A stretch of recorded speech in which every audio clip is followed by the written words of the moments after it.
दोस्तों Indian air force ने air to ground पर हमला करने वाली जो मिसाइल है उसका सफल परीक्षण किया है और ये मिसाइल क्रिस्टल मेज है। क्या है ये मिसाइल, आखिर इस क्रिस्टल मेज को लेकर क्यों चर्चाएं की जा रही हैं और भारतीय वायुसेना में इस क्रिस्टल मेज के आ जाने से कितनी ताकत भारतीय वायुसेना की बढ़ेगी, ये सबसे बड़ी बात है। दरअसल दोस्तों अगर क्रिस्टल मेज की मैं बात करूं तो इसका जो क्रिस्टल मेज 2 वाला वेरिएंट है इसकी रेंज करीबन 250 किलोमीटर है।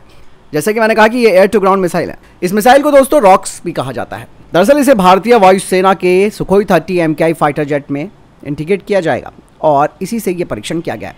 हालांकि भारत अब यहाँ पर मेक इन इंडिया इनिशिएटिव के तहत बड़ी संख्या में इजराइल की मिसाइलों को हासिल करने की योजना बना रहा है, जिसमें कि बात साफ हो जाती है कि इन मिसाइलों का निर्माण भारत में ही किया जाएगा।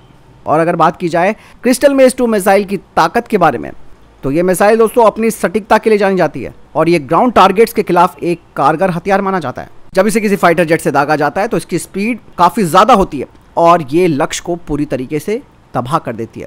हालांकि इंडियन एयरफोर्स के पास क्रिस्टल मेज 1 है, लेकिन क्रिस्टल मेज 2 काफ़ी अलग है और क्रिस्टल मेज को दोस्तों एक्सटेंडेड स्टैंड ऑफ रेंज वाली एयर टू ग्राउंड मिसाइल कहा जाता है, यानी कि आप लंबी दूरी से ही अपने दुश्मनों को खत्म कर सकते हैं।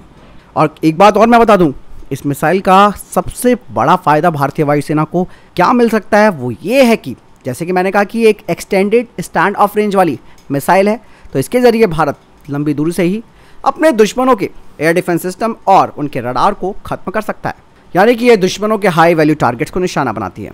इस मिसाइल की दोस्तों सबसे खास बात यह है ये दुश्मनों के बैलिस्टिक मिसाइल डिफेंस सिस्टम को भी धोखा दे सकती है। और क्रिस्टल मेज 2 मिसाइल जीपीएस डिनायल क्षेत्र में, यानी कि जहां जीपीएस काम नहीं करता वहां पर भी अपने टारगेट को बिल्कुल सटीकता के साथ हिट कर सकती है, क्योंकि चाइना के अंदर दोस्तों जीपीएस सिस्टम काम नहीं करता है।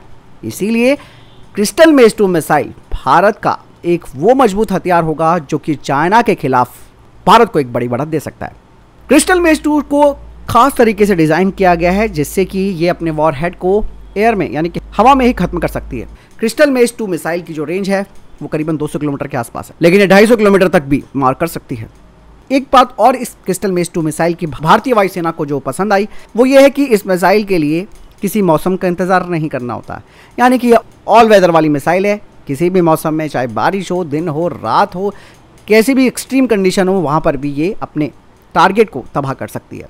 और एक और ख़ास बात यह है कि इसे न केवल नए फाइटर जेट्स में बल्कि पुराने फाइटर जेट्स में भी आसानी से इंटीग्रेट किया जा सकता है और भारत इस मिसाइल को अपने Su-30 MKI और मिराज पर भी आसानी से लगा सकता है। हालांकि देखिए दोस्तों, मिसाइल तो ये इजराइल की है, लेकिन रशियन प्लेटफॉर्म में इसको इंटीग्रेट किया गया है, यानी कि इस मिसाइल को रशियन प्लेटफॉर्म्स में आसानी से लगाया जा सकता है, जिसमें कि MiG-29 है, मिराज 2000 है और भी कई एयरक्राफ्ट्स हैं। यानी कि इतना कोई हार्ड प्रोसेस नहीं है इसे पुराने फाइटर जेट्स या फिर नए फाइटर जेट्स में इंटीग्रेट करना। तो बहुत सारी चीज़ें जिसे इंडियन एयरफोर्स ने ध्यान में रखकर इस मिसाइल का चयन किया है और क्रिस्टल मेज 2 दोस्तों बहुत ही ज़्यादा इम्पैक्टफुल मिसाइल होने वाली है इंडियन एयरफोर्स के आर्सेनल में। तो फिलहाल इस बारे में आपकी क्या राय है मुझे कमेंट सेक्शन में लिखकर जरूर बताइएगा। मिलता हूँ नए वीडियो के साथ। वीडियो को लाइक शेयर जरूर कीजिएगा। जय हिंद, वंदे मातरम।